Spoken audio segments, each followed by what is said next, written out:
Hello everyone, welcome to DN classes YouTube channel. मेरे इस प्यारे चैनल DN क्लासेस पर आपका एक बार फिर से ढेर सारा स्वागत है। और हमारे इस चैनल पे जैसा कि आप जानते हैं, मैथ के और फिजिक्स के दोनों के सेशंस कराए जाते हैं। और आज मैं फिजिक्स का सेशन लेके आने वाला हूँ, जो कि है कैपेसिटर का दूसरा भाग। कैपेसिटर यानी जो संधारित्र होता है, जिसे हिंदी में संधारित्र बोलते हैं, उसका आज हम लोग दूसरा भाग पढ़ने वाले हैं। तो पिछले वीडियो में सबसे पहले हम देखेंगे क्या क्या हमने पढ़ा था इन द लास्ट वीडियो। वैद्युत धारिता हमने पढ़ा था। वैद्युत धारिता क्या होता है? मान लीजिए कोई चालक है जिसको हम क्यू आवेश देते हैं और उसके उसके विभव में वी वोल्ट जनरेट हो जाता है। उसका विभव वी वोल्ट हो जाता है। उसकी धारिता सी होती है। इस तरह से फैराड हमने पढ़ा था।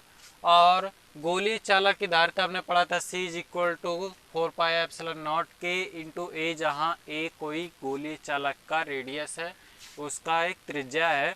इसके बारे में हमने पिछले वीडियो में पढ़ा था। अगर आपने इसे नहीं देखा है तो आप हमारे चैनल के वीडियो में जाइए, आप वहाँ पर देख सकते हैं। और आपके लिए एक अच्छी सी खुशखबरी है, क्योंकि अब हम जो यहाँ पर आपको सिखा रहे हैं, जो हम आपको पढ़ा रहे हैं, उसका पीडीएफ नोट भी हम उसको प्रोवाइड करा रहे हैं आपको डिस्क्रिप्शन लिंक में। अगर आपको नोट्स चाहिए, एकदम बेहतर से नोट्स चाहिए, तो आप जा कर के डिस्क्रिप्शन में लिंक आपको मिल जाएगा, वहाँ से आप नोट्स को तैयार कर सकते हैं। आपके एग्ज़ाम के लिए वो बहुत ही महत्वपूर्ण होगा।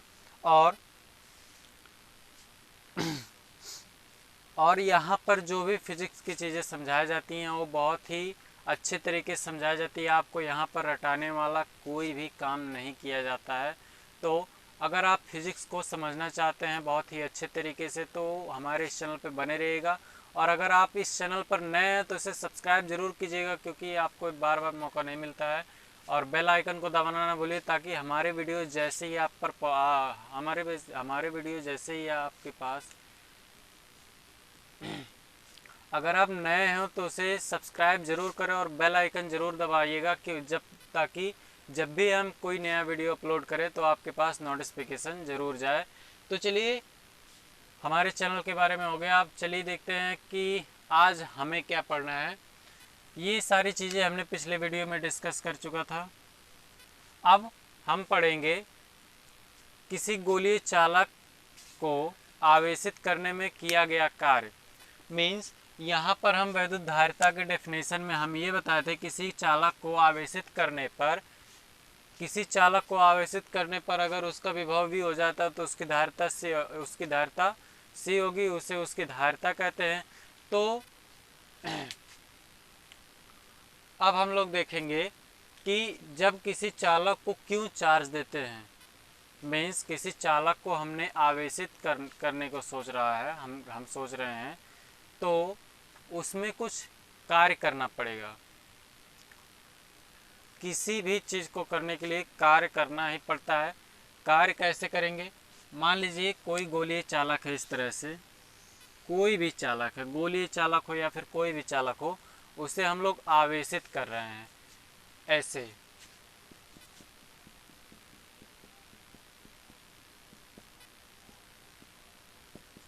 इस तरह से आवेशित कर रहे हैं, तो उसे आवेशित करने में कार्य करना पड़ेगा।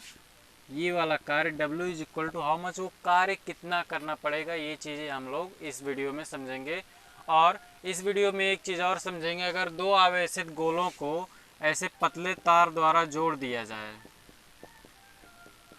या आवेशित गोलों को ऐसे पतले तार द्वारा जोड़ दिया जाए, तो फिर क्या होगा, आवेशों का क्या होगा, उसमें क्या परिवर्तन आएंगे, ये चीज़ें हम देखेंगे। तो आज का हमारा दो टॉपिक है। पहला टॉपिक ये रहा कि किसी आवेशित गोले की स्थितिज ऊर्जा, अथवा किसी गोलीय चालक को आवेशित करने में जो कार्य किया जाता है वो कितना होता है। और दूसरा टॉपिक हमारा ये है कि किन्हीं दो आवेशित चालकों को पतले तार द्वारा, जिसकी धारिता शून्य है, नगण्य मान ली जाती है, उसे जोड़ दिया जाए, तो आवेशों में क्या परिवर्तन होगा, उनमें क्या परिवर्तन होगा, ये चीज़ें आज हम देखेंगे।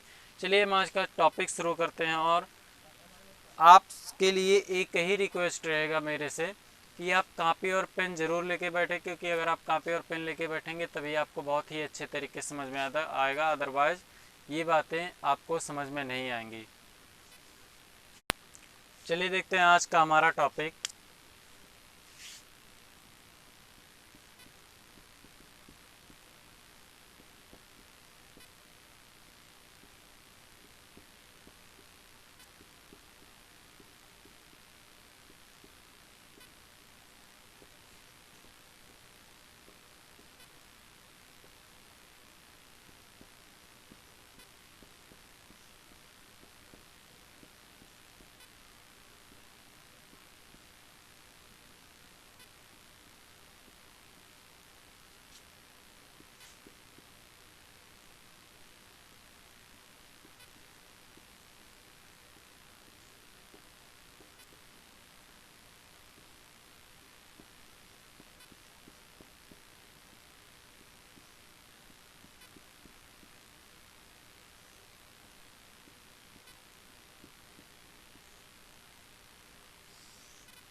आज का हमारा पहला टॉपिक ये है कि किसी चालक को आवेशित करने में किया गया कार्य अथवा जो आवेशित चालक है उसकी स्थितिज ऊर्जा क्या होगी।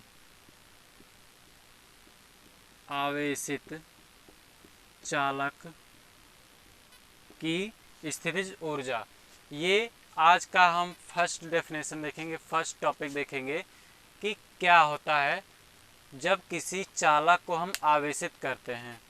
ये मान लीजिए कोई गोलीय चालक है,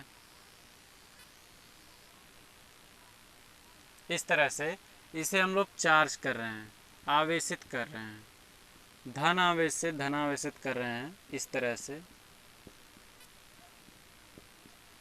अब आप जानते हैं कि किसी चालक को अगर हम आवेशित करें और उस पर समान आवेश हो तो आपको ये भी समझ में आ रहा होगा, समान आवेश एक दूसरे को प्रतिकर्षित करते हैं। प्रतिकर्षित करते हैं मतलब ये बाहर जाना चाहेंगे, लेकिन बाहर तो जा नहीं रहे हैं, क्योंकि हम लोग क्या कर रहे हैं, बाहर से फोर्स इस पर लगा रहे हैं ताकि बाहर से आवेश, ये बाहर है, आवेश इस पर आए। तो आवेश इस पर कर रहे हैं तो हमें कार्य करना पड़ेगा। वो कार्य बराबर किसके होगा, वो कार्य बराबर होगा इसमें जितना भी ऊर्जा संचित होगा उसके बराबर होगा। हमने पिछले वीडियोस में जब वैद्युत विभव आपको हमने सिखाया था तो उसमें हमने ये बताया था कि किसी चालक को अगर आवेशित कर दिया जाए तो उसमें एक स्थितिज ऊर्जा संचित हो जाती है, स्टोर हो जाती है। एक क्या कहते हैं वो, किसी गोलीय चालक को अगर आवेशित कर दिया जाए तो उसमें इलेक्ट्रिक पोटेंशियल एनर्जी क्या होती है, स्टोर हो जाती है। तो उस एनर्जी के इक्वल में होता है वो जितना कार्य हम लोग करते हैं आवेश को लाने में। मान लीजिए यहाँ से यहाँ तक ये आवेश था, इसको यहाँ से लाके इस चालक को आवेशित किया तो कार्य किसके बराबर होगा, वो कार्य बराबर होगा, ये जो सिस्टम बन रहा है इसमें जो U जनरेट होगा, मीन्स जो इलेक्ट्रिक पोटेंशियल एनर्जी जनरेट होगा, स्टोर होगा, उसके इक्वल होगा। तो हमने क्या जाना अभी तक कि जब किसी चालक को आवेशित करते हैं तो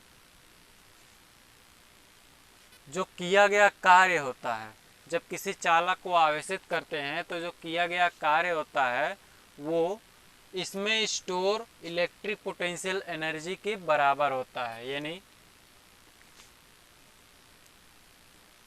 किसी चालक को आवेशित करने में किया गया कार्य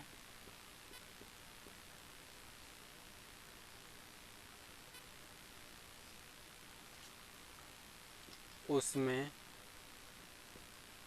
संचित स्थितिज ऊर्जा के बराबर होता है।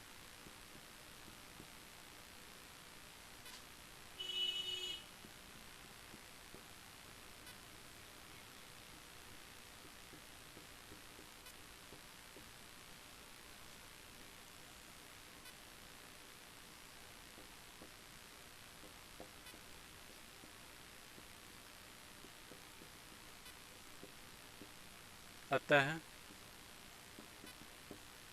U is equal to W। अब हमने पिछले वीडियोस में ये भी पढ़ा हुआ है कि W इज इक्वल टू कितना होता है, मतलब किसी चालक को आवेशित करने में जो किया गया कार्य होता है वो कितना होता है। ये W इज इक्वल टू होता है, W इज इक्वल टू औसत विभव गुणे आवेश के बराबर होता है। ये जो W होता है वो औसत विभव गुणे आवेश के बराबर होता है, तो हम W की जगह पे क्या लिखें, औसत विभव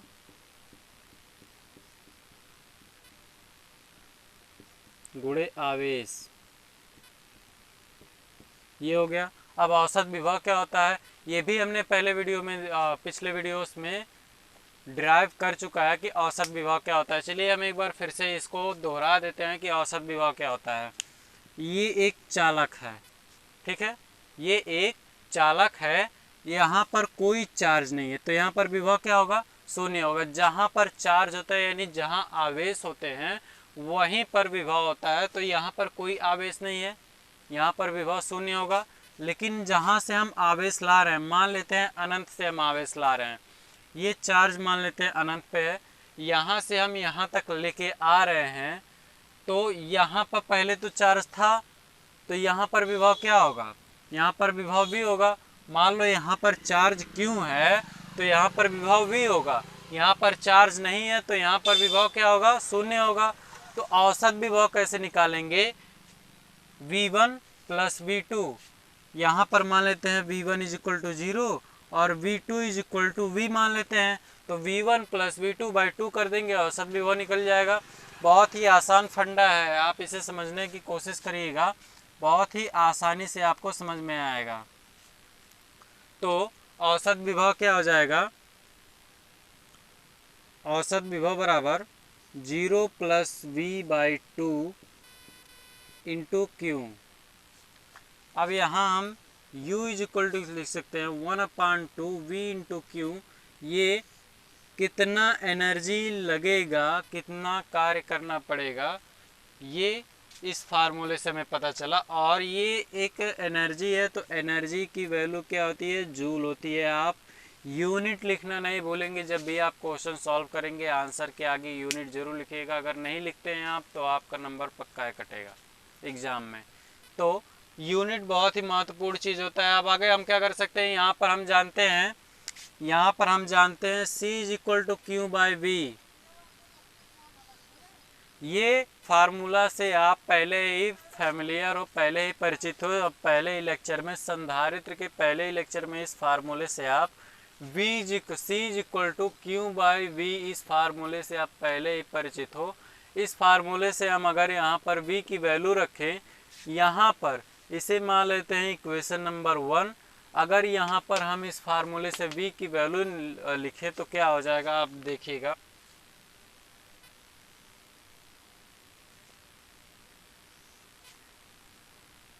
V is equal to Q/C।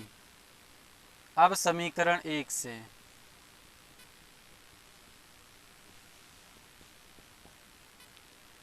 1 से यहाँ पर अगर हम वैल्यू रखेंगे तो 1/2, यहाँ पर देखिएगा Q पहले ही से एक और Q आ गया तो Q² हो गया अपान C।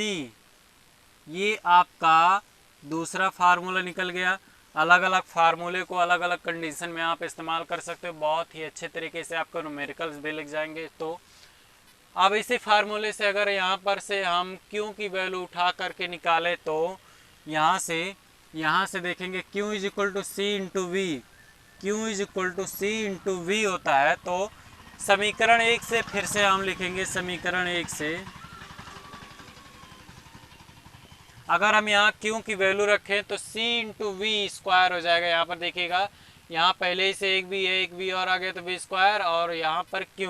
तो एक और फार्मूला मिल गया हमें स्थितिज ऊर्जा की, जो कि है 1/2 V² इंटू Q। बहुत ही अच्छे से अच्छा, हम Q की वैल्यू रख रहे हैं तो V² इंटू C।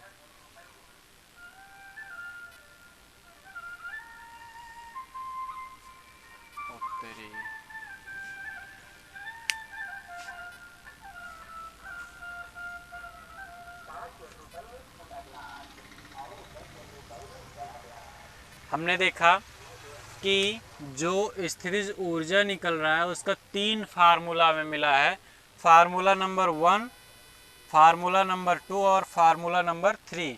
इन तीनों फार्मूलों को आप अलग अलग कंडीशन में इस्तेमाल कर सकते हो बहुत ही अच्छे तरीके से। अगर मान लीजिए दिया हो हमारे पास V और Q तो हम इस फार्मूले का इस्तेमाल कर सकते हैं, और दिया हो Q और C दिया हो यहाँ पर, अगर V ना दिया हो तो इस फार्मूले का इस्तेमाल कर सकते हैं, और अगर Q ना दिया हो तो इस फार्मूले का इस्तेमाल कर सकते हैं।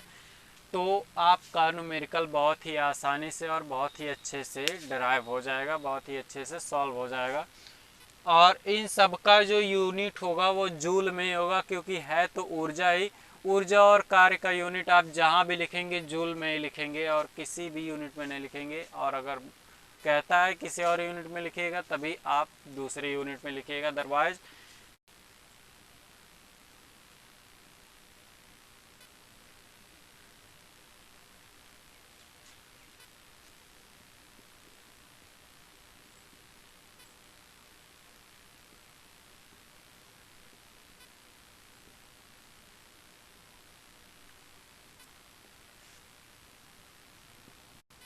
चलिए अब हम नेक्स्ट टॉपिक देखते हैं अपना।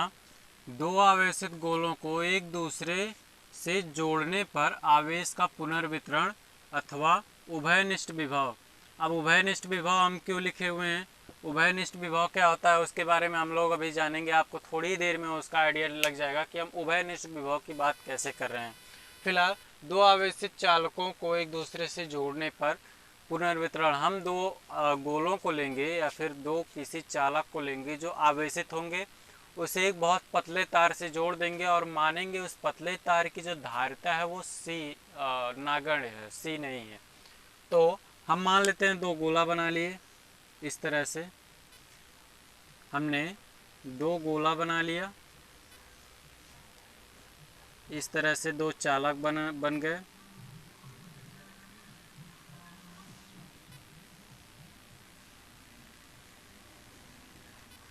ये दोनों चालकों को हम आवेशित कर देते हैं।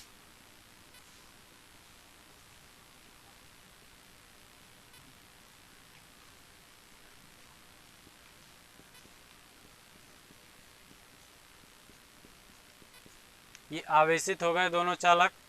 इस पर मान लीजिए 10 कूलाम का चार्ज है और इस पर मान लीजिए 4 कूलाम का चार्ज है। तब क्या होगा, इनको हम दो एक पतले तार से जोड़ दे रहे हैं और मान लेते हैं इस पतले तार की जो धारिता है वो नागण्य है, एकदम ना के बराबर है, जीरो के बराबर है। और जैसे ही जोड़ेंगे तो आवेश क्या होंगे, जहाँ ज़्यादा है, जिस पर ज़्यादा है उस पर से आवेश कम वाले पे आने लगेंगे। ये हमने इलेक्ट्रोस्टैटिक्स के यानी वैद्युत आवेश तथा वैद्युत क्षेत्र में ही पढ़ लिया था कि आवेश में ये प्रॉपर्टी होती है कि वो उच्च से निम्न की ओर गति करने लगते हैं, आने लगते हैं। ये यहाँ पर 4 कूलाम का चार्ज है, यानी इस गोले को हमने 4 कूलाम चार्ज दिया, आवेश दिया है, और इस गोले को हमने 10 कूलाम आवेश दिया हुआ है। तो दोनों में क्या होगा, चार्ज डिस्ट्रीब्यूट हो जाएगा। जब दोनों को एक पतले तार से जोड़ देंगे तो चार्ज क्या होगा, डिस्ट्रीब्यूट हो जाएगा। और इस पर भी 7 कूलाम का चार्ज आ जाएगा और इस पर भी 7 कूलाम का चार्ज रह जाएगा। क्यों, क्योंकि चार्ज इधर से इधर तब तक मोशन करेंगे जब तक दोनों पर चार्ज बराबर ना हो जाए। जैसे आप बैटरी वगैरह चार्ज करते हो, एक बैटरी में वोल्टेज ज़्यादा है, एक बैटरी में वोल्टेज कम है, तो ज़्यादा वाले से कम की तरफ चार्ज आने लगता है, कम वोल्टेज वाला बैटरी चार्ज होने लगता है। और तब तक चार्ज होता है जब तक वो फुल ना हो जाए अथवा दोनों बैटरियों का जो चार्ज है वो बराबर ना हो जाए। इसी तरह से जब ये इस पर 4 कूलाम का चार्ज है, इस पर 10 कूलाम का चार्ज है, इन दोनों को पतले तार से जोड़ दिए तो चार्ज इधर से इधर आने लगेगा, तब तक आने लगेगा जब तक दोनों पे बराबर नहीं हो जाएंगे। अब जब बराबर हो गए तो 7 कूलाम चार्ज इस पे आ गया और इस पर 7 कूलाम चार्ज बचा। अब देखिए, अगर हम दोनों गोलों पर टोटल चार्ज निकालें तो क्या मिलेगा हमें, टोटल चार्ज हमें मिलेगा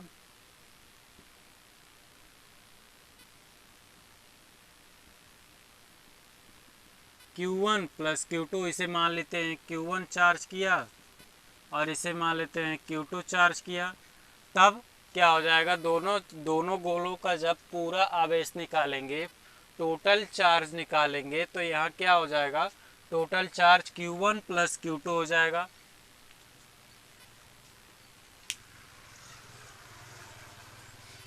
अब इसी बेस पे हम चलिए आगे देखते हैं। मान लेते हैं हम लिखेंगे, माना दो गोलीय चालक हैं ए तथा बी। माना दो गोलीय चालक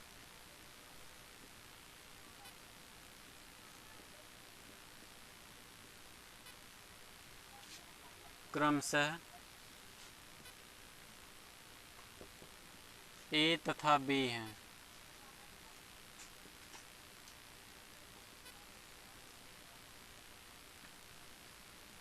माना दो गोलीय चालक क्रमशः ए तथा बी हैं। अब इन्हें हम क्या कर रहे हैं, इनकी धारिताएं भी कुछ अलग अलग होंगी। मान लीजिए इसकी धारिता क्या है, C1 है और इसकी धारिता C2 है, जिनकी धारिताएं क्रमशः C1 तथा C2 हैं।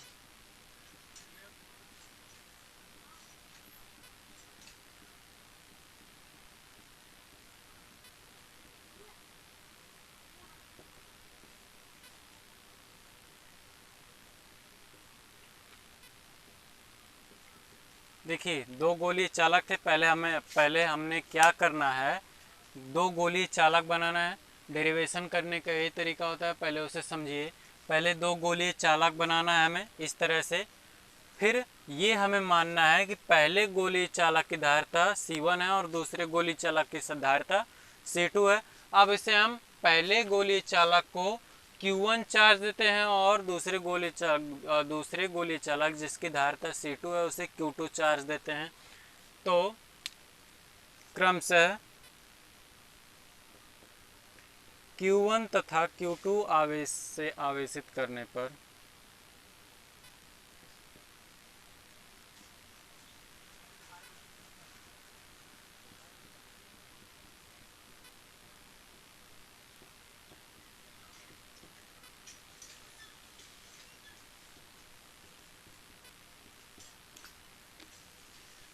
इसे हमने Q1 से चार्ज किया और इसे Q2 से चार्ज किया, तो उसी तरह से इसमें V1 वोल्टेज का विभव उत्पन्न हो जाएगा, इसमें V2 विभव का उत्पन्न हो जाएगा, V2 वोल्टेज का विभव उत्पन्न हो जाएगा। V1 तथा V2 विभव आ जाता है।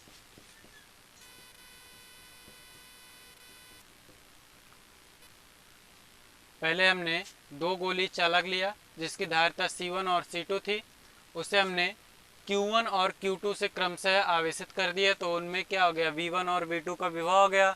तो हम जानते हैं फार्मूले से Q1 is equal to C1 into V1 और Q2 is equal to C2 into V2। ये फार्मूले से अभी हम निकालेंगे, बहुत ही अमेजिंग चीज़ आप देखिएगा। और अगर हम टोटल चार्ज की बात करें, दोनों गोलों पर जो टोटल चार्ज होगा वो कितना होगा, दोनों गोलों पर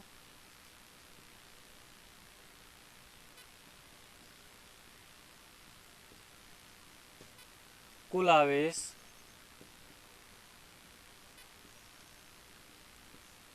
बराबर कितना होगा, यहाँ पर हम निकाले हुए Q1 प्लस Q2। और अब जब यहाँ पे भी 7 कूलाम का चार्ज है, जब पतले तार से हमने जोड़ दिया, तो यहाँ पर भी 7 कूलाम का चार्ज हो गया, यहाँ पर भी 7 कूलाम का चार्ज हो गया। मतलब दोनों में जो विभव होगा वो समान होगा। तो V1 और V2 का फंडा ही नहीं है। जब V1 और V2 का फंडा नहीं है तो हम लिखेंगे, जब पतले तार से जोड़ देते हैं तो उभयिक विभव जो रह जाता है वो V रह जाता है। दोनों गोलों को पतले तार से जोड़ने पर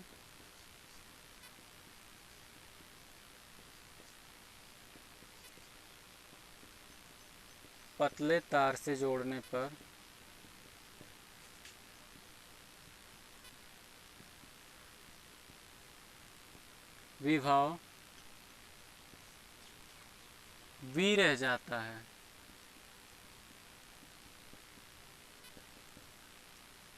दोनों गोलों को पतले तार से जोड़ने पर विभव क्या रह जाता है, v रह जाता है। तो हम v इज इक्वल टू, देखिए यहाँ पर जो टोटल v हम निकाल रहे हैं, टोटल v जब निकालेंगे तो total q into total c भी होगा।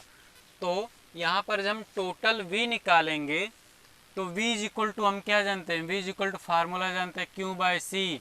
यहाँ पर हम टोटल v निकालेंगे, total v is equal to total q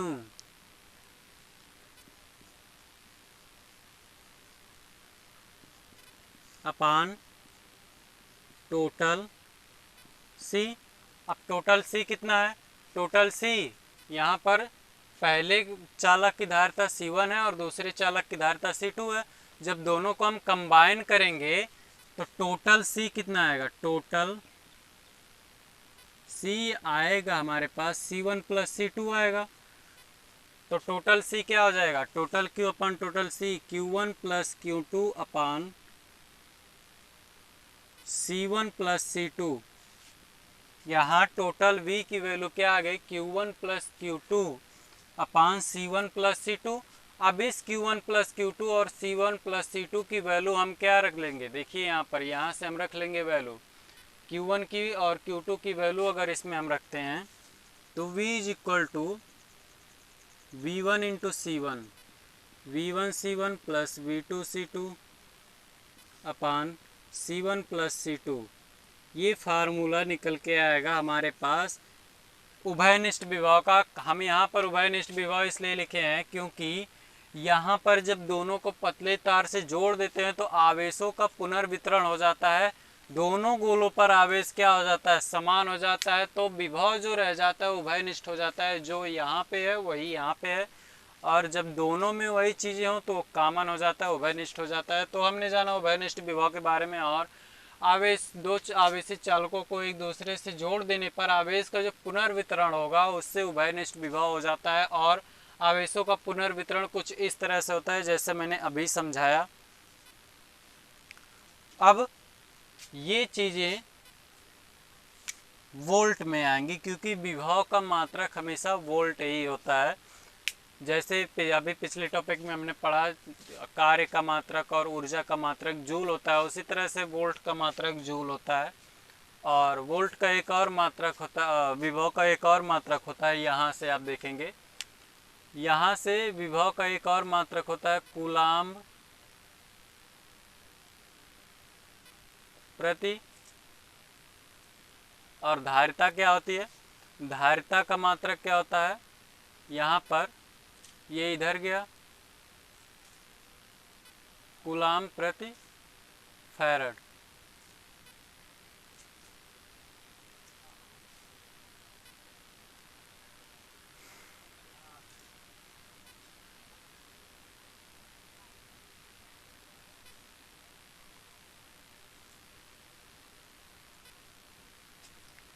तो आज के लिए बस इतना ही। और अगर वीडियो अच्छा लगा हो तो इसे ज़रूर लाइक करिएगा, क्योंकि आप लाइक करते हो तो मज़ा आ जाता है। और अगर आप इस चैनल में नए हो तो वीडियो को चैनल को सब्सक्राइब ज़रूर करें और दोस्तों के साथ शेयर करें। सब्सक्राइब करने के बाद बेल आइकन ज़रूर दबाएं ताकि जब भी हम वीडियो अपलोड करें आपके पास नोटिफिकेशन ज़रूर पहुँचे। और हमारे इस चैनल पे जो डिस्क्रिप्शन में होता है वो लिंक आपको पीडीएफ का मिल जाएगा, वहाँ से आप पीडीएफ डाउनलोड कर सकते हैं। बहुत ही अच्छे पीडीएफ है, आपके एग्ज़ाम के लिए वो नोट्स बहुत ही अच्छे रहेंगे।